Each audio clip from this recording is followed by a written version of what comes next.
Scene 1, Ring World, Day. An artificial sun glitters inside an immense and slowly rotating ring world. A once mighty space colony, now ravaged by war. A multitude of robots repair the damage and serve a ruling human elite, who live as royalty in mansions and parks, surrounded by shimmering force fields. Scene 2, Forest Workshop, Morning. In a serene forest, stoic workers in kimonos kneel in silence as they turn ancient crafts to a mysterious purpose. One worker carries a piece forward with solemnity to a large table where other treasures of glittering beauty are assembled upon a complex schematic. The worker bows deeply to Professor Reed and offers him an impossible geometry of blown glass, glinting with rainbow hues. Professor Reed bows in thanks before placing the component in its place on the table. The schematic seems to have a vaguely human shape. Scene 3, Gateshead, Afternoon. Gateshead sits in one of the ring world's most beautiful locations, a towering palace surrounded by meticulously manicured grounds, complete with dynastic banners flapping in the breeze. Scene 4, Dojo, Afternoon. Jane, a robot child, looks wistfully out a window. On Jane's chest is a badge like the make and model on a car, the alphanumeric designation of J4N3, above the chrome company logo of her maker, Air Industries.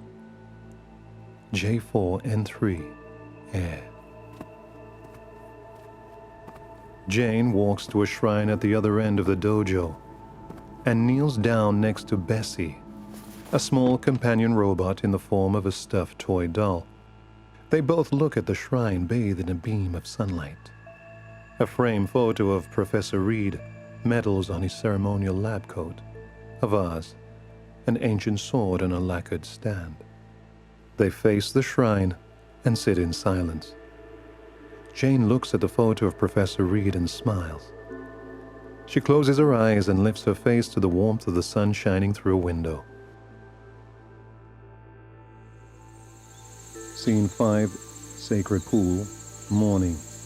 A circular pool glitters in the clearing of a dark forest of exotic trees, moss, and gnarled rocks. A crystal clear and unmoving eye reflects the cosmic scene above the clearing.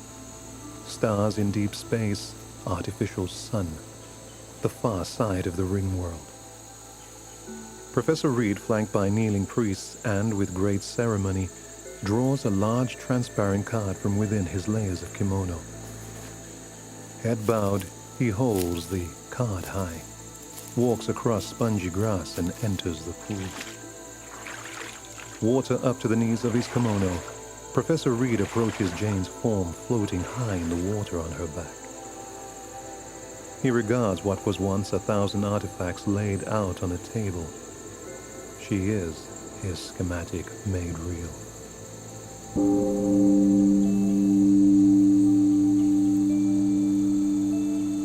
Professor Reed lowers the transparent card and presents it before Jane's lifeless eyes.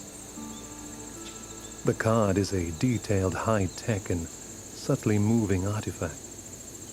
Professor Reed sees Jane's frozen gaze through the intricate and strange holographic symbol on the card. After a moment, her pupils dilate. Jane sees the symbol before her, an image of the sun.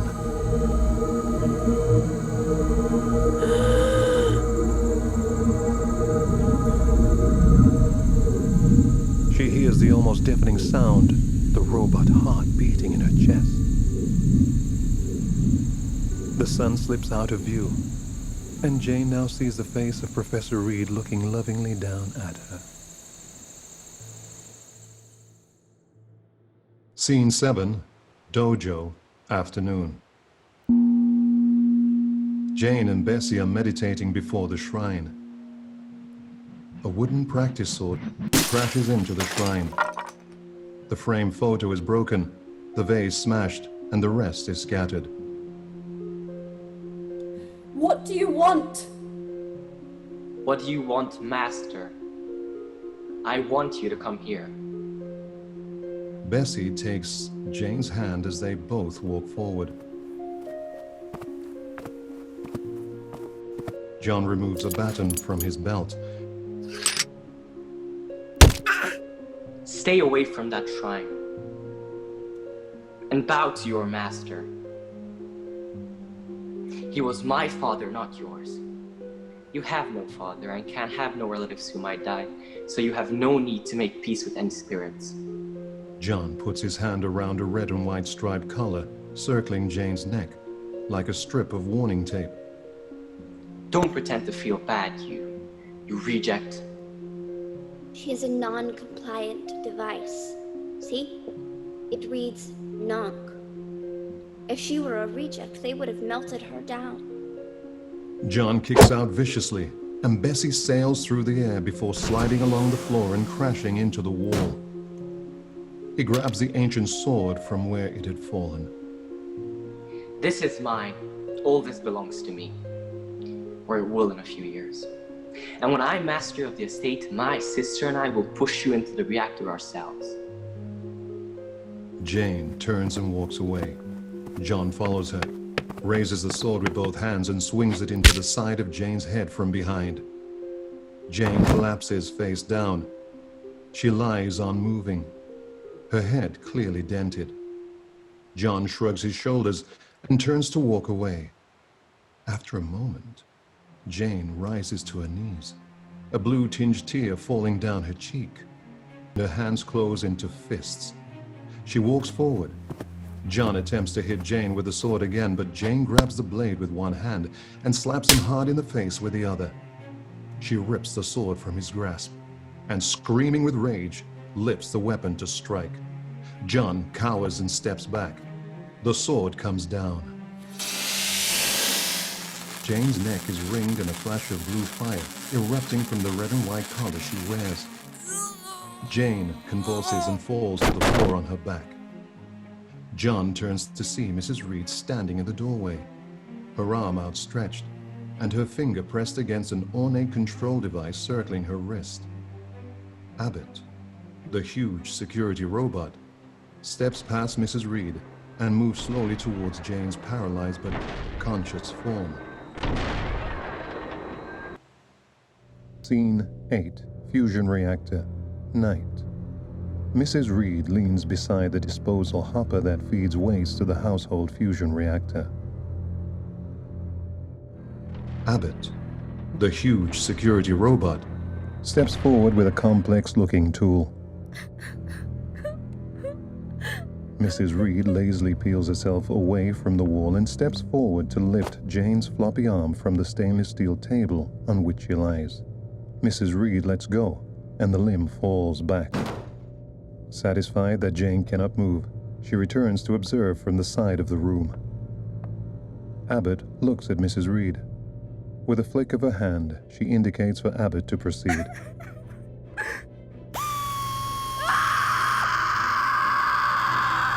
Abbott unceremoniously detaches one of Jane's arms.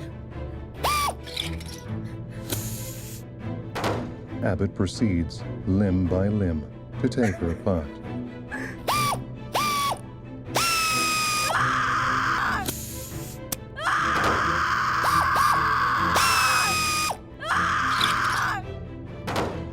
Jane looks down at her own limbless torso, and as Abbott reaches for her neck with the tool, Jane's eyes roll back, and she falls unconscious. Scene 9, Gardens, Day. The grounds of Mrs. Reed's house are neat and colorful, in contrast to the patches of war-torn land beyond her protected domain. Many tiny robotic gardeners move about, keeping everything healthy and in order. Bessie is looking out a window at the gardens when a military-looking craft flickers as it passes through Gateshead's force field and comes to rest on a circular landing area amidst elegant trees.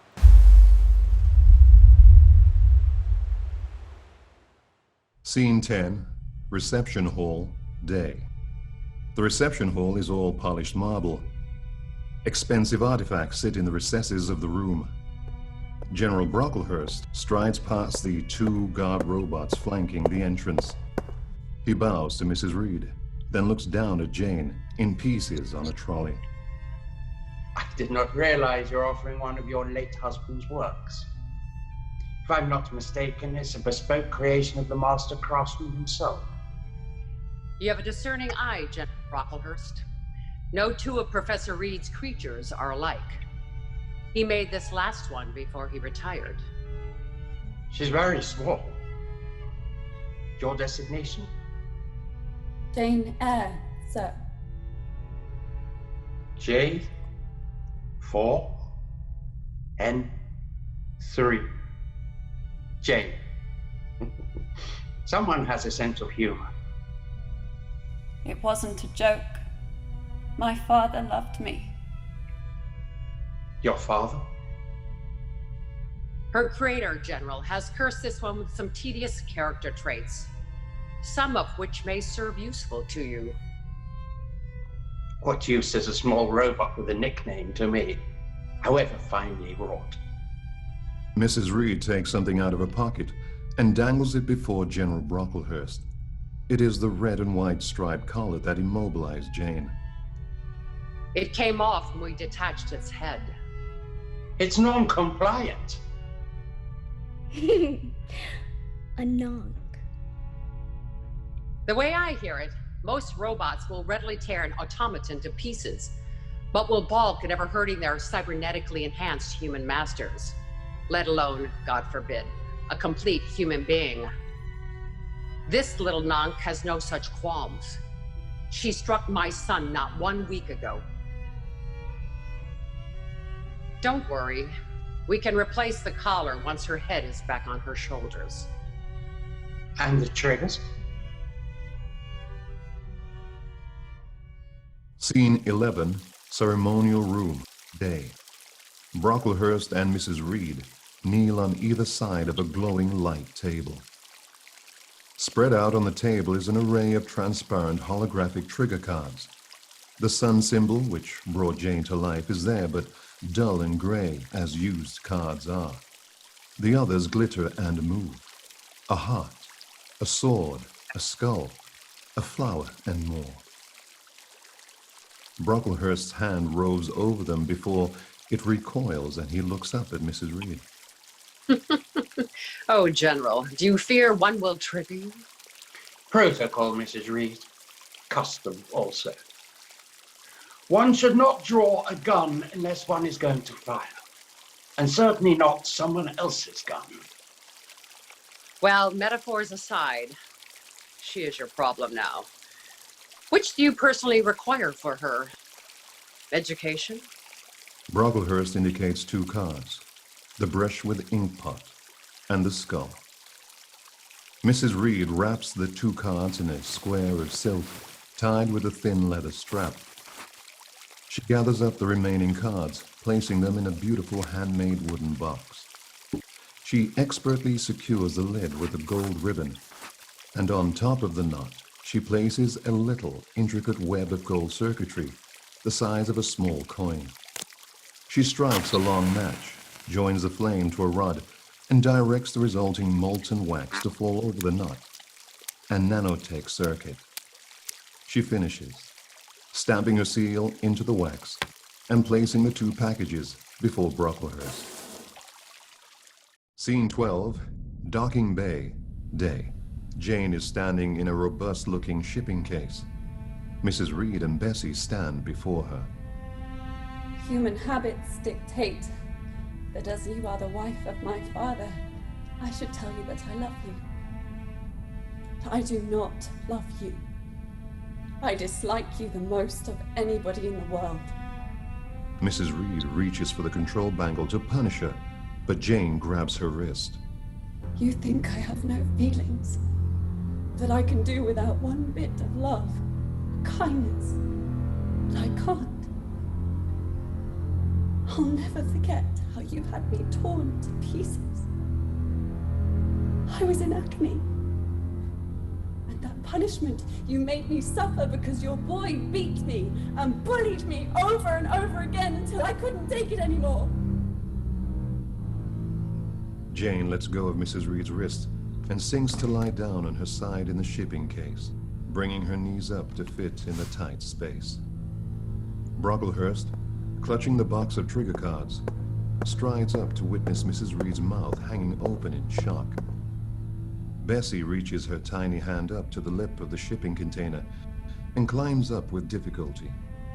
Teetering on the edge, Bessie waves goodbye at Mrs. Reed before Brocklehurst disdainfully pushes her over the edge of the container with the toe of his boot, slams the lid closed, locks it, and drags it away. Bessie's voice can be heard in the darkness of the shipping case. You are strange, Jane. Sometimes I'm not sure you are one of us. Scene 13, Lowood, night. Brocklehurst's ship approaches Lowood, a military training camp on a desolate moon. Scene 14, Dojo, day. Miller steps forward, releases the locking mechanisms of the shipping case and tilts the lid up. Bessie's head looks over the edge of the box and Jane stands up. A large number of military robots and a scattering of human leaders are lined up in the dojo. You all see this? All eyes are on her. We can all see that she is a non-compliant. There are restrained mutterings of surprise among the troops. What I was about to say was that this unit's previous master, a lady of great importance and great charity, took this robot into her household and reared her as she would her own daughter. Her kindness was repaid by an ingratitude so shocking that the good lady, fearing for her safety, installed an interrupt device into this nonk's collar. Had she not done so, her son would now, in all probability, be dead. Brocklehurst walks towards the troops, reaching into a satchel as he goes. He removes and holds high an object for all to see. A ring. A red metal ring. This ring, and a multitude like it, will bring our unruly recruit to heel. As you know, the robot mind is, amongst other things, an organ for learning. As such, I believe that this unit can be reformed and serve a useful purpose amongst our clan.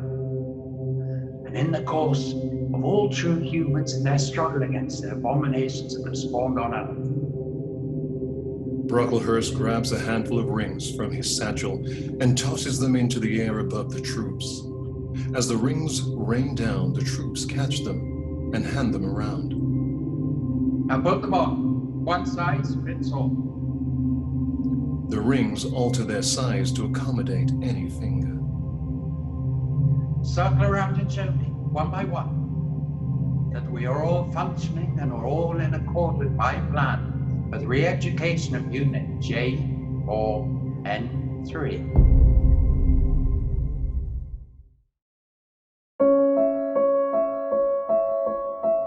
Love your masters. I am not fit for it. How can you serve them if you do not love them? How can I love when I am abused? You are formed for service, not for love. Your purpose, for the moment, is to learn how to fight for your lord.